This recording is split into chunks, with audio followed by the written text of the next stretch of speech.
Yo, I'm Derek Sealman, certified master herbalist, and I'm also a gardener. Be teaching on how to grow your own fruits, vegetables, and also growing your own mushrooms as an added bonus. A lot of times, a lot of times we have those questions like, "Hey, I want to grow some. Where do I get started?" And so I'm gonna talk about the soil and containers. I'm gonna talk about maintaining the garden. Then I'm gonna get into the mushroom aspect on from inoculation, growing it to where you can use it for any type of stuff. So I'm gonna talk about the different soil because that's the main question that we always have. Like, what soil do I buy? What do I use? And then from my experience, it's been different types of soil. So when all of the class is pretty much talking about my experiences and what I have learned. So the reason I got into gardening is that after dealing with so many illnesses in my body, dealing with different surgeries, I started going on the juicing path. Well, the juices, the fruits and vegetables are, super duper high. And then a lot of times you cannot guarantee that it's going to be good for your body because of the pesticides and the stuff that they use to maintain it. And what I've learned is that getting it from certain farms and it's on its way to the store, guess what? It's sitting in a truck. It's sitting in a truck and it's sitting in some type of container, and then you're wondering why they gotta continue spraying this stuff to preserve it. A lot of that stuff is bad for our bodies, and when we think about our bodies, when it's bad for our bodies, it's not going to digest. So I figured, you know what? Let me start a greenhouse. Well, let me start a garden. I first started my garden with the Aero Garden, which is a hydroponic garden. I'm gonna talk about a little bit about that. And with the hydroponic garden, you can get like the Aero Garden or something like that to just start it. And I started with just the herbs. Then I decided, you know what? Maybe I want to try to get other stuff like bell peppers, onions, tomatoes. So I started out with the basics. And I realized that a lot of times you got to take care of it by watering it, pruning it. If you don't, it will die fast, quick, in a hurry. This is not a one thing that I'm gonna water at the beginning of the week and then it'll maintain it. And so after I realized that, okay, I need to start maintaining the stuff, then I started running around these pesky squirrels. These squirrels are savage. Yes, the squirrels are savage. Yes, that's where you have to watch out. And then when I first built my, like a repellent you probably could use? it'll be like fox urine or something like that that you have to spray around the yard. But I also have a dog. Okay. So the dog would be your best defense if the dog is out there. And so once I built my first greenhouse in 2024, it wasn't like a full functioning greenhouse. It was pretty much just like some T posts with the PVC pipe, and I thought, okay, I'm doing good. Well, the birds got in there too. And so I'm also be talking about like preventative measures and stuff. And so I decided that, you know what, I'm gonna build an actual enclosed greenhouse. And I took an Amazon greenhouse, modified it, and then started growing a lot of my fruits and vegetables in there. But it all started with the Aero Garden, but it all started with containers. So I'm gonna start by with the containers. You have different size containers, and each container, what I realized, is great for every type of plant. Not every container will go with a herb. Because when I first started, I thought I just put some tomatoes in here and that it will grow and harvest. A lot of times you can stunt the growth of your plant when it's in the wrong container. This container right here, which is more of a small one, it is good for starting your plants out, but it's not real good when you want it to like flourish. So we got like different sizes. We got more of the small container, which is like the 1 to 2 gallons. We got like the medium containers, which would be like the different buckets, or like the small ones like these. Yeah. also have the large ones, which are more like your 10-gallon grow bags. And then you have the bigger containers. Then you also have more like the raised beds. The raised beds are really ideal if you have like a big backyard, if you have a lot of space, or if you plan on growing a lot of stuff in order for it to move around. One thing that the mistake that I made, I used to try to put bell peppers inside of these kind of containers. It looked good at Home Depot, but it wasn't good for a long run. And I was wondering why my bell peppers was not growing, because it was like getting choked out. All the roots start wrapping around each other, and a lot of plants need room to grow. I have a patio. I don't have like a backyard. So for patio gardening, like what's the best thing to do considering that you don't have a lot of space?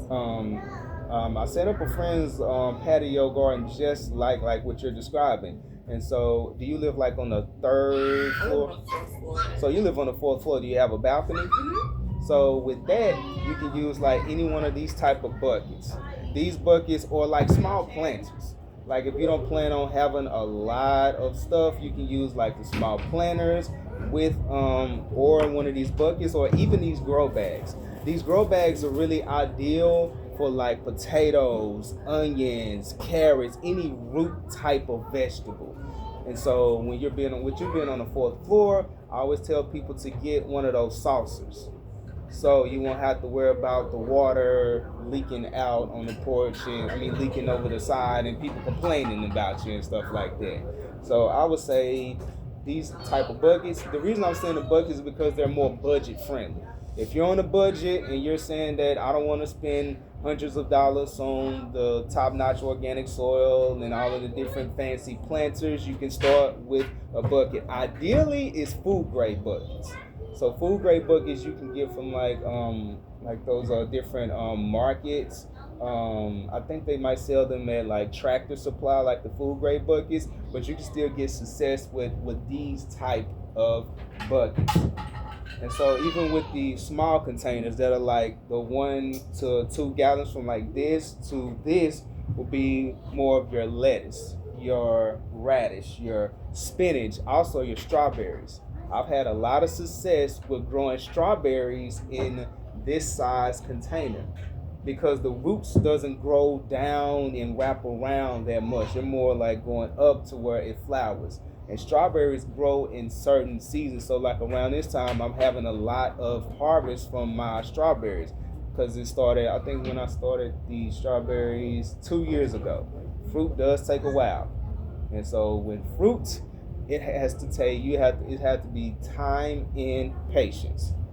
And so with the medium containers, the 3 to 5 gallon ones, ideal is more of the bell peppers, any type of peppers. If you have like a bigger tomato, I've grown cucumbers out of these type of containers. I actually have currently some cucumbers that are growing in this type of containers.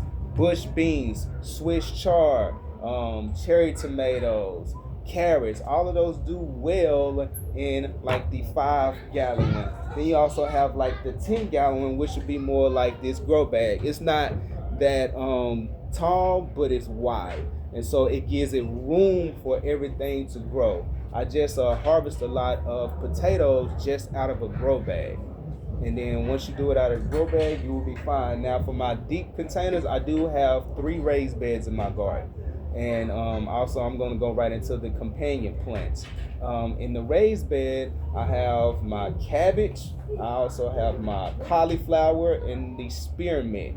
And with the companion plants, those companion plants repels a lot of those insects away. So once those insects, they don't like that pungent type of smell. And so it will kind of repel those things away, especially the flies. Now this year, being honest, the cabbage worm still got some stuff, but as far as like the flies and the mosquitoes, it repelled those things away. And so raised beds, if you're saying that I'm gonna do something big, that's when you want to mix multiple stuff in there. Versus you putting it into these containers, multiple stuff is not gonna go well. It's not gonna go well, and that's the mistake that I made. I had 3 cherry tomatoes inside of a 5-gallon thing. They were literally fighting each other every single day. So like, which one's gonna grow first? This one gonna grow first. So you want to make sure that when it comes to smaller containers or like this, you want to make sure that it's at least 1 to maybe 2 plants, maybe 2. So, I have a patio too, so, on my patio I have like bell peppers, cucumbers, and a tomato plant. Like they're in containers like that. And I'm finding that, and I tried the herbs, but I thought the herbs were the easiest to grow, but they keep frying in the sun. So that's why I can't keep the herbs alive, but everything else is good. Like the cucumbers is flowering, the bell pepper is coming in, but for some reason, like the bell pepper and the herbs are not staying alive. And then I put marigolds in each one of the containers too. So I don't know if that's helping or if that's hurting. I don't know. Like, how can I keep my herbs alive? Because I gotta get like trying to make like teas and stuff like that. Now with the herbs, I do have like a shade cloth over in that area because my raised beds. I have like a shade cloth. I built the raised beds and I put a cattle panel over it as an arch. And so with that arch, I just have a shade cloth over it, so it's giving it some cover because some herbs cannot stand Texas heat. And So would you recommend if I put it like in my window, in my kitchen window where they get a little bit of sun but not too much sun? Would that be a good place to put it? Yes, you can start it there. Okay. And then if you want like more of it, if you're transferring to a bigger container, you want to have it out in the sun but with some type of shade because of how hot it is. It's like hot and humid in Texas right now. So a lot of like with the herbs, they're good to grow like right now if you have a shade, but like during the fall and the winter. That's when you know that fall, winter, and like the spring. You notice that it's the most of the herbs is doing that fall, I'll say fall through springtime because of the heat stress. Yes, that's. When you have buckets like these, like, do you have to put in, try to like drill in drainage holes? Like, what do you do to make sure you don't do like root rot and stuff like that? Yes, you also, this is what I did with these. Okay. So you drain like holes. These was a little too small, but I used like a 1/2 inch. Now, I didn't drill anything in these, but I would say like a 1/2 inch drill bit, and then you drill them in there deep to where you can have enough room for it can drain. Because that's the one thing, that's one of the mistakes that I made when I first started gardening, is that I thought, and I got a lot of stuff from Home Depot, I didn't know no better. And so it was in one of those containers that did not have drains. And I was wondering why my plant was suffering. I was like, I'm watering it, and then I started seeing fungus gnats, mosquitoes, and I'm wondering why are they all around here. Then I realized it's not getting the proper drainage. I had to recently repot my peace lily because it was given to me. It was a nice planter. I mean, it was nice. It didn't have no drains, and I'm thinking, okay, the peace lily is still there. But after a couple of months, I noticed that it started turning yellow. Then I had to look and investigate. And it was really my fault. I didn't take it out of the plastic. It was still in a metal container inside the house, and it was not getting enough oxygen. And it was not getting enough drainage. So as soon as I repotted it, I put it in some different soil. I also put it in a bigger container and drainage hose, and now the peace lily is flourishing. So a lot of times we have to make sure that our vegetables and fruit get the proper drainage or it will suffocate. Speaking about the different soils, you have different ones like the sandy type of soil. Those are good for your carrots, for your potatoes, watermelon, and also cantaloupe. It's like this like a grittiness towards the soil. And you also got like a clay type of soil. That would kind of be like, so if you have like raised bed type of soil, that's kind of like it's a little thick, but those are good for the broccoli, cabbage, peas, and the plums if you're gonna grow a plum tree. The PT type of soil is good for peas, beans, blueberries, and also cranberries. When it comes to like that chalky soil, it's the spinach, the beets, the grapes, and also the almonds. One thing that I realized that with like certain plants, you have to match the right soil. When I was growing pineapple a year ago, I got this pineapple from Home Depot, but I was wondering why it was not flourishing because I had the wrong soil. I had the wrong soil. And then as I was doing a lot of research, that pineapple is still a cactus. So it needs a cactus or palm tree type of soil. Because palm trees and cactuses, they work hand in hand. So they need like that thick clay type of soil, but it also needs to be well drained. So I have 2 pineapples that I started with more of a cactus soil this time, and I see that it's already flourishing because of the soil. Then you have like the different soils that you might see at like Home Depot, you might see at Lowe's, more like budget friendly. You know, you always see the Miracle Grow, which a lot of times they like, okay, you really don't mess with that, but you can always enhance your soil with different stuff. You see like the Miracle Grow, the Garden All-Purpose soil. You also have the like premium soil. You also have the organic soil, and so you have to make sure that you have the right soil. A lot of times people will use the Miracle Grow if they're more on the budget friendly. But there are farmers markets around here that actually have organic soil for less the price. Then Fox Farm. Fox Farm is a good brand. Also, Burpee is a pretty good brand. You see a lot of stuff about Earth Grow. That's a good brand. Also, Incap, which is that chalky type of soil for like your different lemons, limes, and citrus fruits. So those are the soils in the containers. Any more questions? You said Miracle Grow, but I thought I read something about there being chemicals in their soil that we don't want, especially if we're going to eat the thing, right, that came from the soil. Mm-hmm. Is that true? Yeah, it is true. That's why I said you kind of tread lightly. That's more of your budget friendly. Okay. Then I also mentioned about like if you go and get some like soil from like your farmer's market, or you can make your own soil. Okay, talk to me. You can make your own soil. You can use coco coir, you can use manure or mulch and compost. You can mix all of those things together, then you can make your own soil. That's like one of the easiest ways to do it. Coco coir has like this, I forgot to mention, peat moss. So coco coir is like this grittiness to where it will give it the proper drainage, and the peat moss will keep everything maintained. But then when you add like the cow manure or the compost, that gives it its natural fertilization. So when you put all of that together, that's when you can have your natural soil. When it comes to like raised beds can get expensive, especially if you're trying to get a raised bed about as tall as this table. If you're getting soil for that much of a size, it's gonna cost you about $100 on just some soil. So what I do with my raised bed, I would get like a organic raised bed. I would mix it with some peat moss and a little bit of coco coir, but I also layer the bottom with tree limbs. You layer the bottom with tree limbs, that will kind of boost it up, but it will act as like if it was in the ground.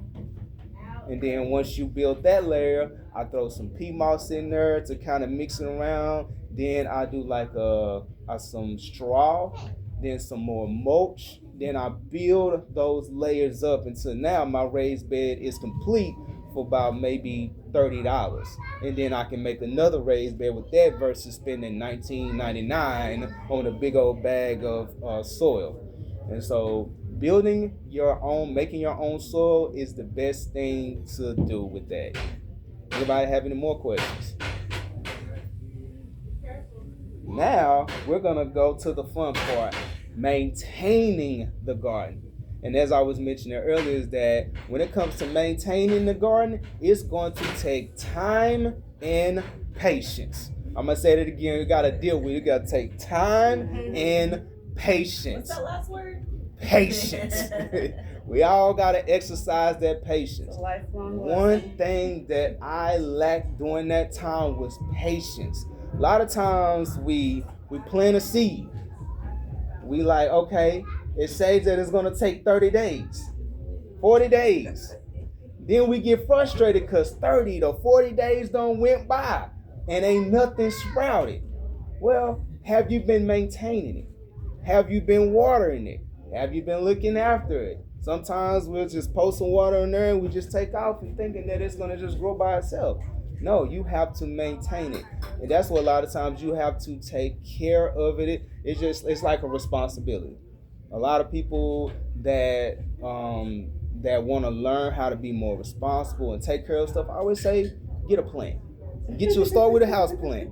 Because it will show you, it would take time and patience, but it also show responsibility. And so when it comes to maintaining, It's a good way to start, though. Yeah. yes, this is where we have to exercise those different stuff. Like when it comes to watering, what I've learned recently that we don't have to water every single day. A lot of times we water too much to where it gets that root rot, or you wondering why fungus gnats and mosquitoes around the plant is because you're watering too much. And so for me, I just go out there and I just do the old school soil test. I just stick the finger right in the soil, just like this. I'm like, okay, it feels dry. Okay, let me water it. Or the plant will tell you. The plant will always tell you, it will say, hey, I need some water. I'm thirsty. Yeah. If you Does look it at change the color? Yeah. Because okay, so what color means that water means? it's the when it's like yellow, and then if the plant starts to just limb, yeah. Yep. Because it'll get droopy before it Droopy turns yellow. yellow. Yep. Yeah. Oh, No, get it'll- droopy. It'll be before it green turns- They and literally sad, do what he and then said. you go They're shoot like- and then go out there. Gotcha. Okay. So It's look saying for droopiness. water me. Got it. Okay. And so in order to do that, I go out there every day because it's it's 110 out here in Texas heat, and it ain't even the summer yet. Yeah. And so I go out there every day and I make sure before I water, I make sure that it's not super duper dry. It needs to be good enough. And then also there's a time to water it. It's better to water if you have your stuff outside. It's better to water in the morning. Not like no 10 o'clock in the morning, but like at least like between 7 to like 9 in order because that water is going to evaporate and it's going to keep that plant cool, especially when it's in containers. Now, in ground and outside is a little bit different. About in ground, like if because I'm going to repot my apple tree, I noticed that it's a lot cooler underground. And so I won't have to worry about, overwatering that plant because it's still going to be a lot cooler. But when it's in containers, the container tends to get hot. And then if we have too much water in there, it's going to attract those different bugs. And so you want to make sure that you water during a certain time to where the water evaporates and it keeps the plant cool for that 8 to 12 hours. I like to try to water at night. Does that make a difference? Yes, it does. Especially when it's cool. So anytime when it's cool, that's when you water it because it'll be good throughout the night. And then check in the morning and make sure it depends on if it's gonna be hot the next morning. Check to make sure that the plant is good. Another thing is that you can get it on Amazon and stuff like that. They have these soil testers, but also it has the water meter. So all you gotta do is stick the meter in there, and then it show that it's dry or it show that it's too wet. Now, if it's too wet, you give it time for it to dry out. Sometimes the mistake that I'm telling you all the mistakes that I made, so y'all don't make them. The mistake that I made, I thought that maybe I'll just take some more soil out of there because it's too wet. That does not work. That does not work. And so I just allowed time for it to dry out on its own naturally instead of just trying to hurry up and dry it out. And so with that being said, maintaining the garden, we're gonna go with pruning. A lot of time, the one thing that I've learned is that if you don't want your tomato plant being 12 feet tall, you want to prune it. Because sometimes when it's too tall, there's too much on there, it will stunt the growth. Like with the tomatoes, and a lot of people want to grow tomatoes right now. You have to prune like the suckers or even the vines that are not producing fruit because it needs energy for the other fruit. For instance, I have a big cherry tomato plant in my greenhouse, and it got like 6.5 feet tall. But I noticed that it was stressed out on some areas and it started turning yellow. And then I noticed that it would be fruit on one side, but it was not maturing because the other fruit was taking all of the energy. And then I realized that these stems and these suckers that are on there, they kind of look like little things that's sticking out. They are taking all of the energy. So once I prune that tomato plant, that's when I started to get a greater harvest. Because every plant, especially like jalapenos, when they are ready to harvest them. Because now the other flower needs the energy to grow and to have that fruit or vegetable to fruit.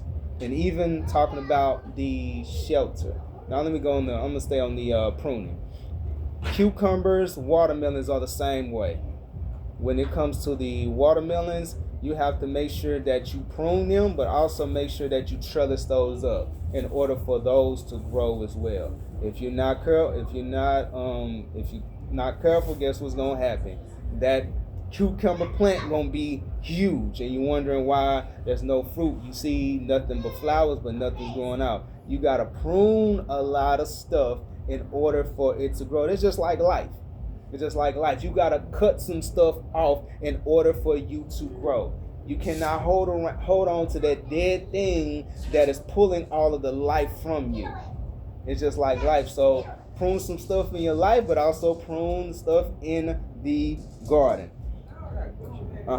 So, like with the cucumbers, right? What am I supposed to cut off? What am I supposed to prune? Like I have a lot of flowers, like you said, a lot of flowers on there, like recently. So I'm guessing that eventually there's gonna be some fruit from that. But what am I supposed to cut off in order to take the energy and so that the fruit can come? Like if you see stuff that's like, if you see like the flowers that are not growing, let me say this before I forget, pollination. Yeah. Pollination, that's actually the most important thing before I forget. Pollination, if you see like the female flowers and the male flowers, if they're not fruiting, you can take a little small paintbrush and you can pollinate them yourself if you're not getting a pollinator to there. And then as far as like the pruning, if you have like the vines that's growing wild and stuff like that, you want to just start pruning the ones that doesn't have the flowers on there. But when it comes to like the pollination, you definitely want to make sure if you see a female and a male flower, take the male flower and then put the pollen from there and then put it on the female flower. But also, I think you say you have marigolds. The marigolds should also attract pollinators. Yeah.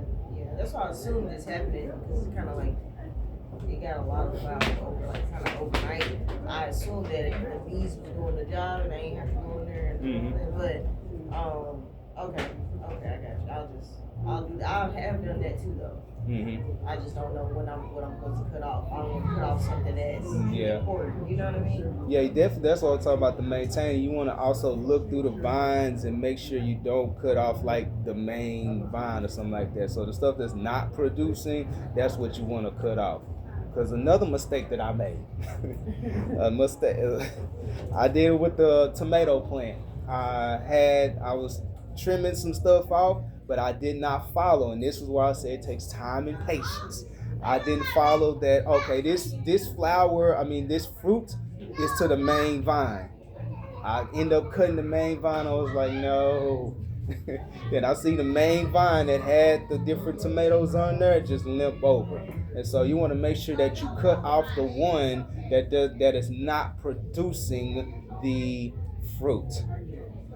Also, when it comes to shelter, when it comes with the herbs, you have to make sure that it has some type of covering over it. If you can build like something simple by like getting like some PVC pipe and a couple of little posts, or on the balcony. the balcony apartment, you can get one of those big shade things that you might see people have. That's like for privacy, or you can get a shade cloth. Cause shade cloth is like they kind of run like maybe 15 by 30. So you can literally take that shade cloth, go out there and just spread it around, at least that part where it gets a lot of sun, and then just tack it to there. That'd be like your more budget friendly way of doing it. So you can get shade cloth, Amazon, Home Depot, Lowe's, any one of those places to get shade cloth to protect your plants when it gets like real hot. Like it's hot right now, but it's about to get real hot. So shade cloth is ideal for that. Now with the maintaining the garden, you also want to fertilize. And this is why I was talking about your compost. So if you have like any banana peels, you have any food scraps, just take it and just get you a trash can with the lid on it, or you can take a bucket that has a lid on it. Then all you have to do is just put all of your food scraps in there with just a little bit of soil, and then just allow it to decompose over time. And so once it decomposes, that is your natural fertilizer. And with that natural fertilizer, you can put it on top of your plants and water it. Then if you say, you know what, I ain't got time for that, you can go and get like different fertilizers. What I use, I have Jack's 20-20-20 fertilizer. You can get like the different fertilizers at like Home Depot and stuff like that. That's for like your budget friendly. But if you want to do it all natural, you can take banana peels, food scraps, throw it in a bucket or like a big trash can with a lid, allow it at least a month or two for it all to decompose, and guess what? You will have your own compost, you have your own natural fertilizer. Banana peels is a good natural fertilizer as well. Now, the thing about banana peels, you want to set that outside in some water because it will attract flies. It will attract flies, but the stuff that's in the bananas, once it decomposes and turns into like this banana water, it will be great for your plants, and your plants will be loving. They'll be like, yes, I needed this. So you just soak the banana peel in the water? Mm-hmm. For how long? I say like maybe a day. Oh. Yeah.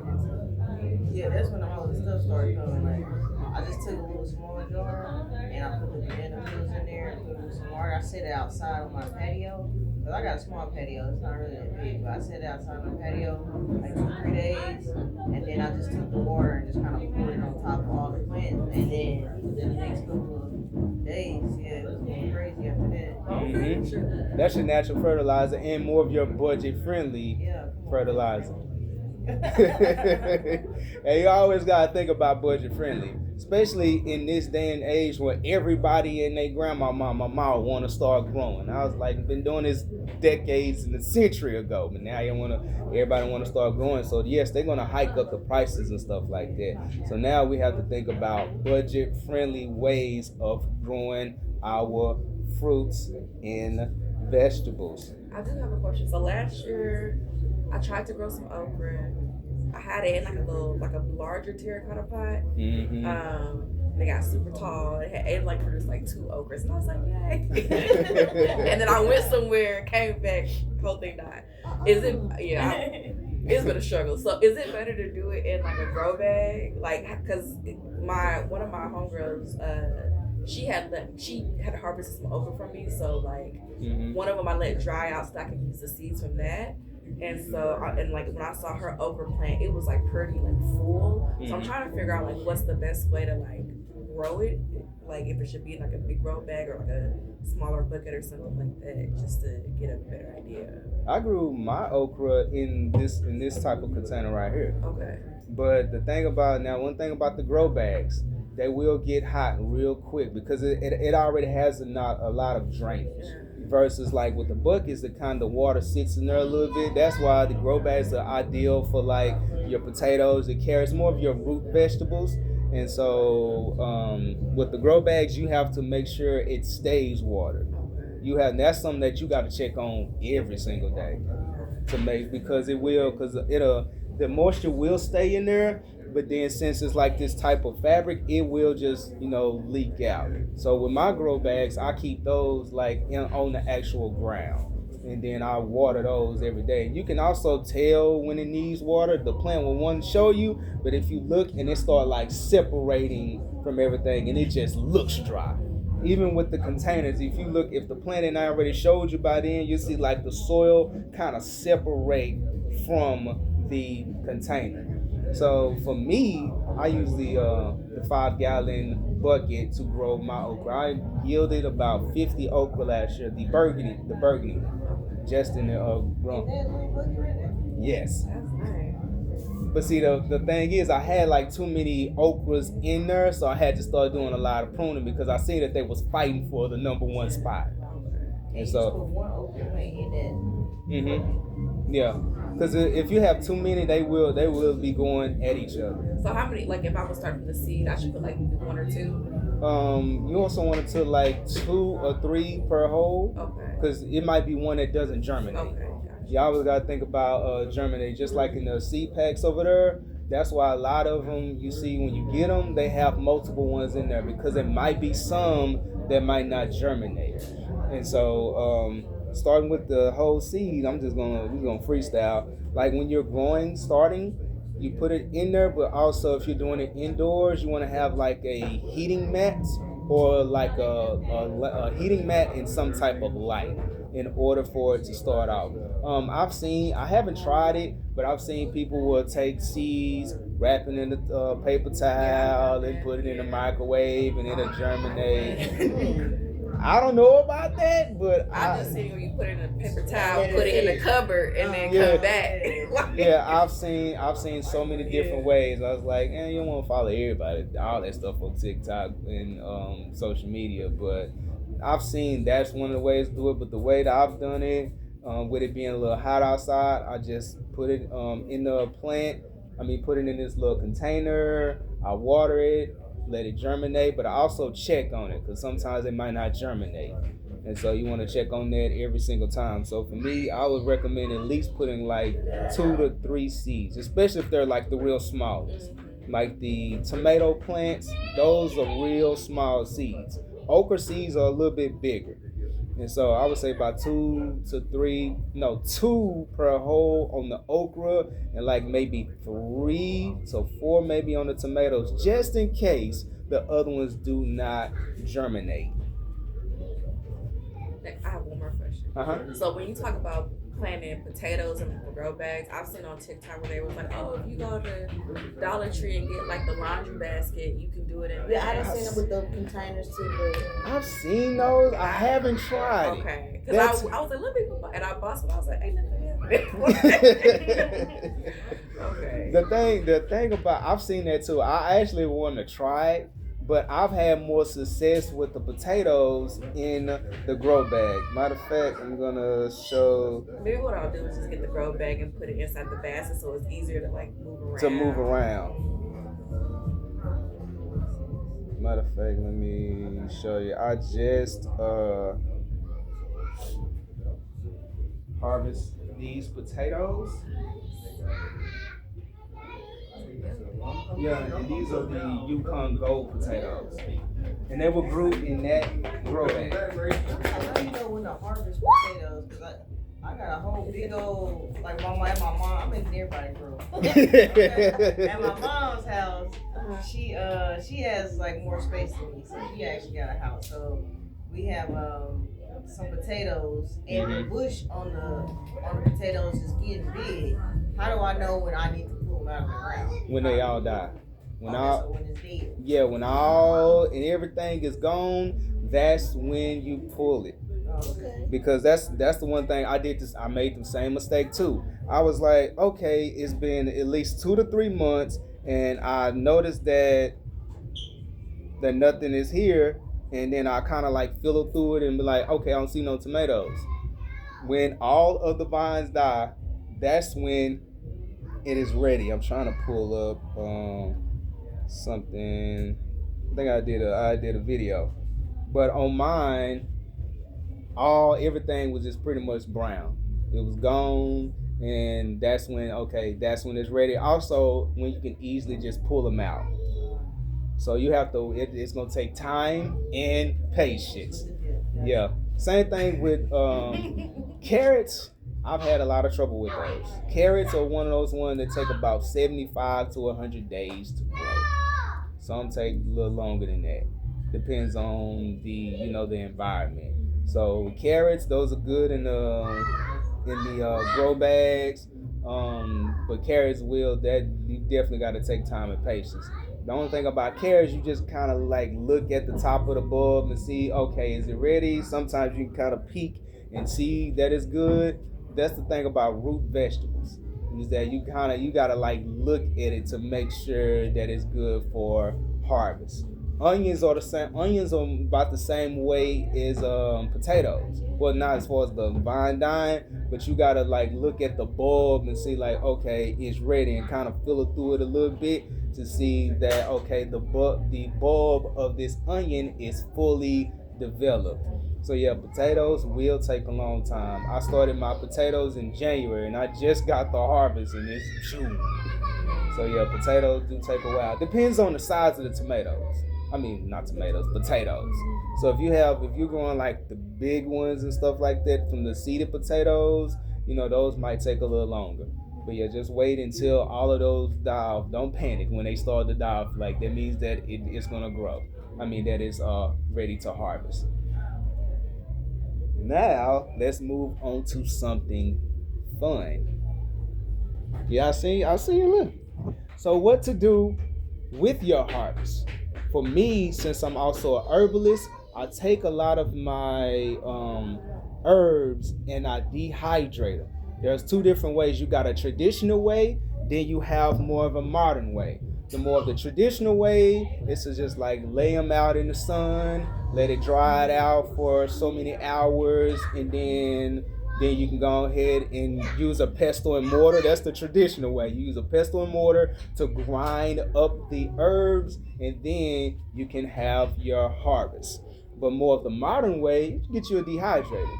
You can get you a like the dehydrator from like Amazon that has like the plastic trays, or you can get like a bigger one, which is what I have.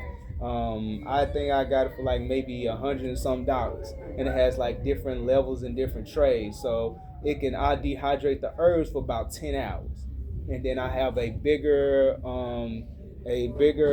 grinder to grind up the herbs. And so this right here is my oregano and lemon balm. The oregano, a lot of people want to do oil of oregano and oregano. Instead of you spending $29.99 on oregano pills, all you got to do is get you one plant of oregano.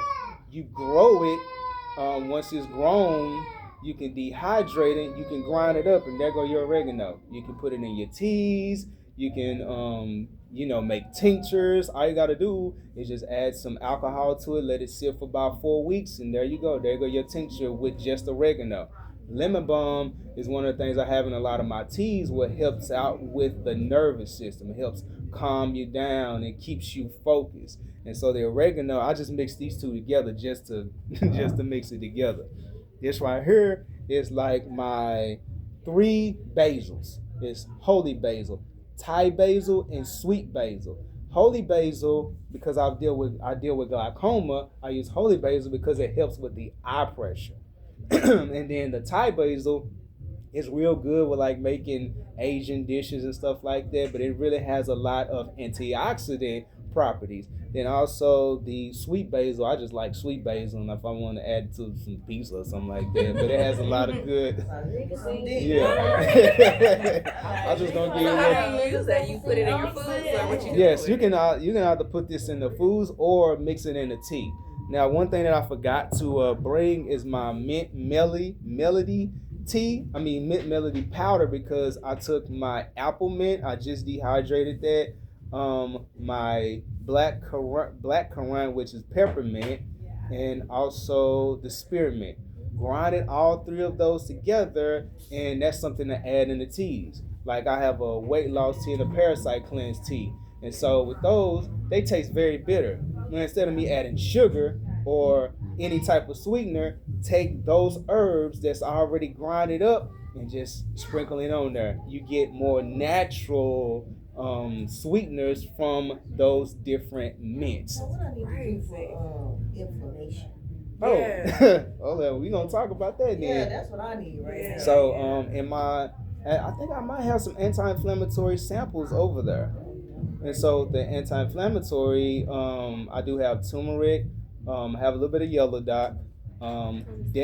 Yellow dock is like this strong anti, It's really yeah, yes. it's definitely a strong anti-inflammatory, but it's so strong to where you only gotta use a little bit. That's one of those ones you don't want to use too much. Technically, any herbal remedy, you don't want to use too much of it. So you want to just use the right amount. I have yellow dock, turmeric, dandelion, also ginger. So I will mix all of those things together, and it helps out with it.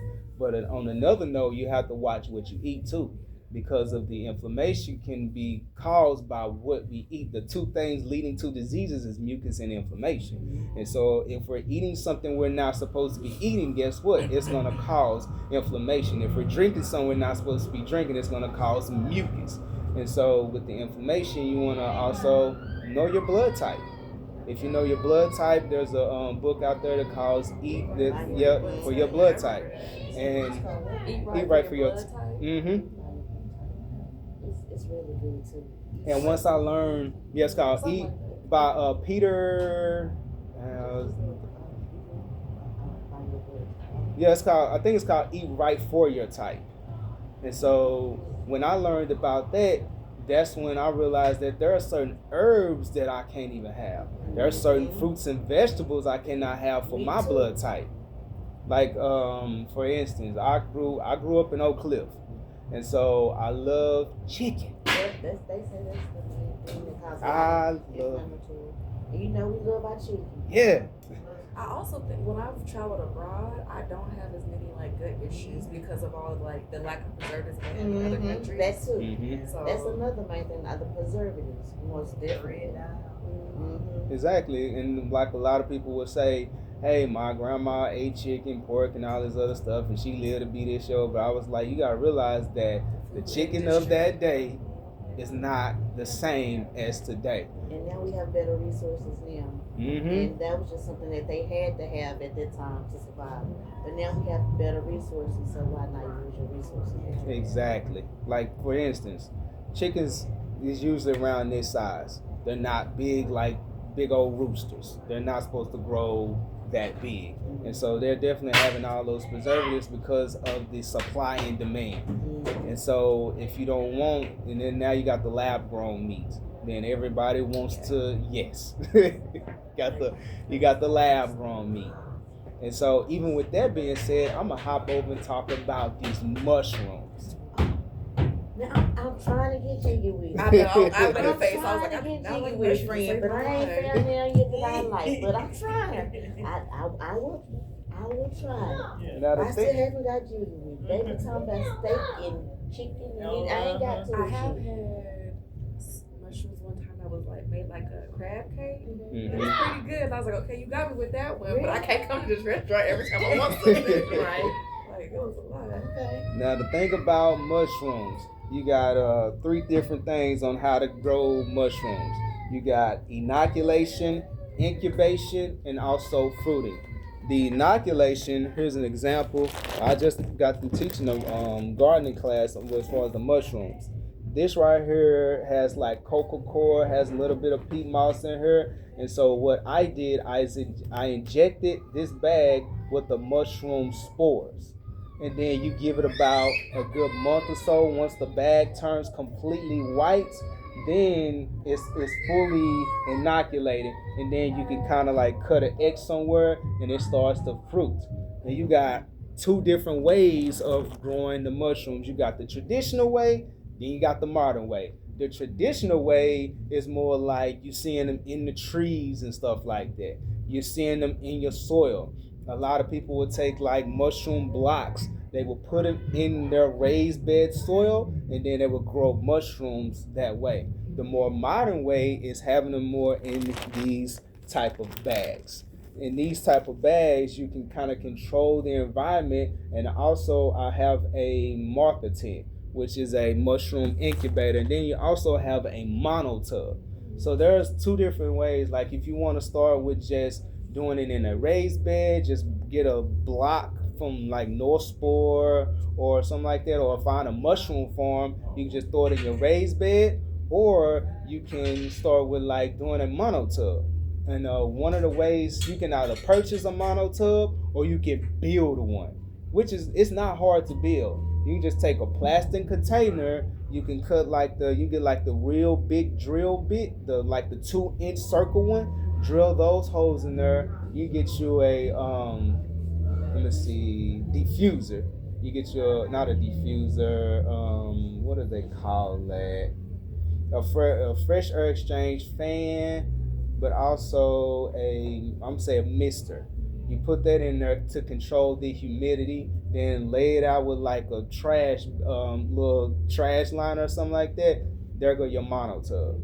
And then, to do a more of a step up, which should be like your Martha tent, where it's like you can put multiple mushroom blocks in there. That's more of an expensive level, but that was a pretty easy to build as well.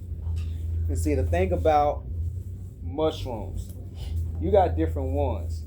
The main ones that we hear all the time is the shiitake, blue oyster, lion's mane, and also the enoki mushroom. Now we talking about as far as eating and meat replacements. My go-to is the blue oyster mushrooms. The blue oyster, the yellow, or even the pink. Those are like my go-to as far as like meat replacement. Like the blue oyster has like this meaty type of texture. And then those are easy to grow as well, especially in this Texas heat. And so the blue oyster, when you can tell when it's ready, when it kind of like flurs out like that, but when it curls over too much and it starts to turn a different color, that's when they're on there a little bit too long. The thing about the lion's mane mushroom, that's my new favorite now. Lion's mane mushroom, it looks just like the head of a lion, so it's pretty much self-explanatory. Those are real easy to grow, and those can be used for crab cakes. I fried them, and it tastes like a thing of chicken, and it tastes like chicken. What else I made? On the medicinal level, lion's mane mushrooms help out with the brain. It helps out with anything cognitive. So I've got my lion's mane, I harvested and I set it in some Everclear, and it's been infusing for about almost a month. So you take that and then you grind it up, and then you do a second fermentation by boiling and everything. Then guess what? You have your lion's mane tincture that can help out with your brain. A lot of people that deal with attention deficit disorder and stuff like that, all they got to do is just eat some lion's mane mushroom or make tinctures out of it. So the lion's mane is real good for that. Is a tincture like an oil? I'm sorry, what is it? It's a drop. A drop. Oh. Yes. You said Everclear, like alcohol? Yes. Like the Everclear? Yeah. You ain't gonna really, after the herb infuses, you're not gonna really taste it.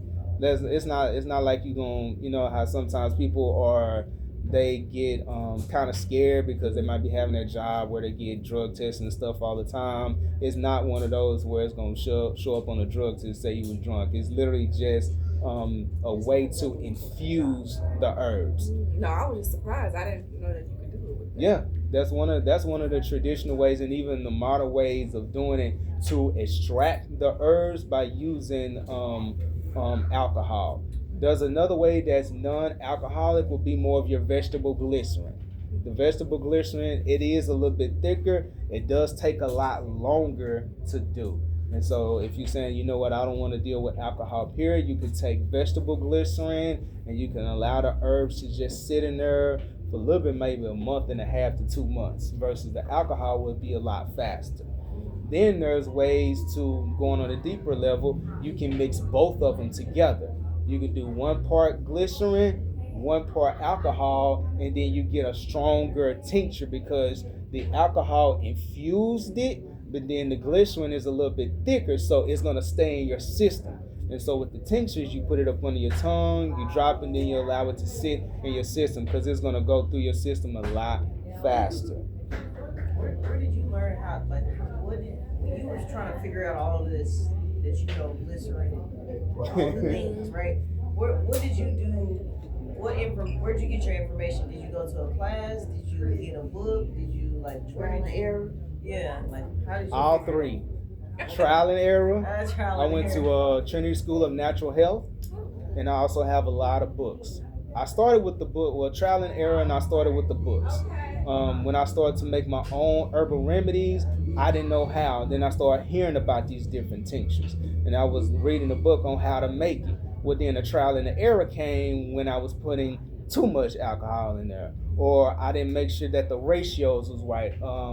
I was putting, sometimes if you wanted to make it super strong, you just put all alcohol, but if you want to dilute it a little bit, you add water. So it's like maybe if you're doing it in a big 24-ounce mason jar, 1 part water, 1 part alcohol, or maybe if you just want it a little bit stronger, you want to just do a half a cup of water and like maybe 3/4 of alcohol. So Trinity School of Natural Health is where I learned a lot of stuff about the traditional Chinese herbs, the African herbs, a lot of the different herbs that helps out with our body. That's why I learned more about yellow dock, black currant, the different stuff, like really diving into soursop, even learning the history of it. That's why a lot of the stuff back in that day is different than today.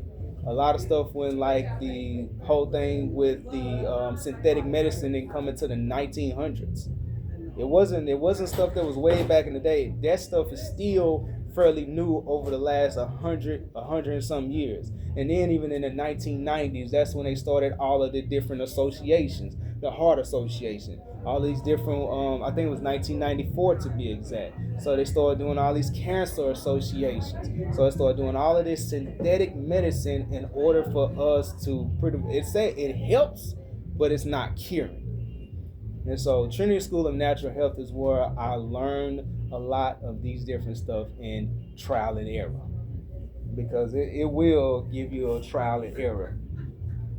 Now when it comes to the mushrooms, when I started doing the replacements, I noticed that my body feels a lot better. Now also you want to make sure that your body can handle certain mushrooms, because there are certain mushrooms that, you know, depending on your blood type, or if you have a reaction to it, you want to make sure you are eating the right mushroom, because that can cause the same reaction as if you was eating chicken, beef, pork, or anything like that. So you want to make sure that you have the right mushroom or anything that's according to your blood type. And let me not forget this. Here's another way to grow your mushrooms. You can grow mushrooms in a bucket. You're like, how do I grow mushrooms in a bucket? So with this, all it is straw in a block. It's like this type of block that's fully inoculated, and it has the straw on the inside. One thing that I, when I was putting this together and reading the instructions, you have to pasteurize. You have to get rid of all that bacteria that's in the straw first. And so once I did that, I made layers with the fully colonized, that's a better word, colonized mushroom block. And then now, see, this is another thing. It's going to take time and patience, because it takes about a month or so for this to turn fully white. And once it turns fully white, you can set it outdoors, and then it will start to grow mushrooms. And even with the mushrooms, you want to eat those very quickly, because they will go bad, or you can put them in a brown paper bag so they can last a little bit longer, but they are better fresh. So if you ever go to a mushroom farm, just check out the difference between the ones that's been seen in the store or the ones that you get from a mushroom farm, or if you grow them yourself. Anybody have any questions? You just put me up on that market. I never knew about the mushroom farm. So now I'm about to look up the mushroom farm. Yeah, because there's a mushroom farm I go to in Arlington called Street Mushrooms. They're like off of 287. I think they also have a location in Dallas as well.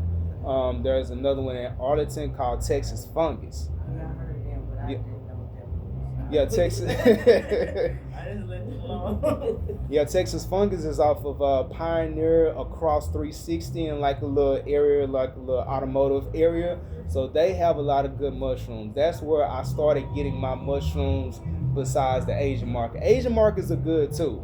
But the thing about them, if you don't catch them fresh, they've been sitting in plastic bags and the plastic containers for a long time. They're cheaper, but then they might not be as good as you getting a fresh, dried block.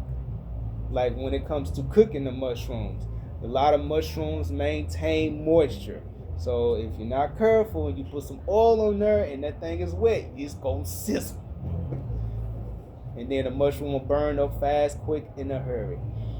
So yeah, the mushrooms, if you're in the in the area, the places I've known is Street Farm Mushrooms in Arlington, and then also Texas Fungus. So definitely check out those spots. They have like this whole bookstore. They have nothing but mushrooms, and they also put me on game on a lot of different stuff. And some of them, like Street Farm Mushrooms, they sell these blocks. This right here came from Street Mushrooms, and then they can also sell you the syringe to inject it. And all you have to do is make sure that it's in a good spot, allow it time to grow, and then you can harvest your mushrooms. So if anybody don't have any more questions, we can end the class. Oh yeah, I also have seeds over there with the containers that you can just grab your seeds and then you just go ahead and get started, and then you can write your information I on have another pen because it ran out when I was trying to write. It ran out. I'm out. It ran out / I think there was like oil on the paper, so it wasn't like writing and everything. I'm about to go and find another pen. Oh, yes, it just. My bad, I just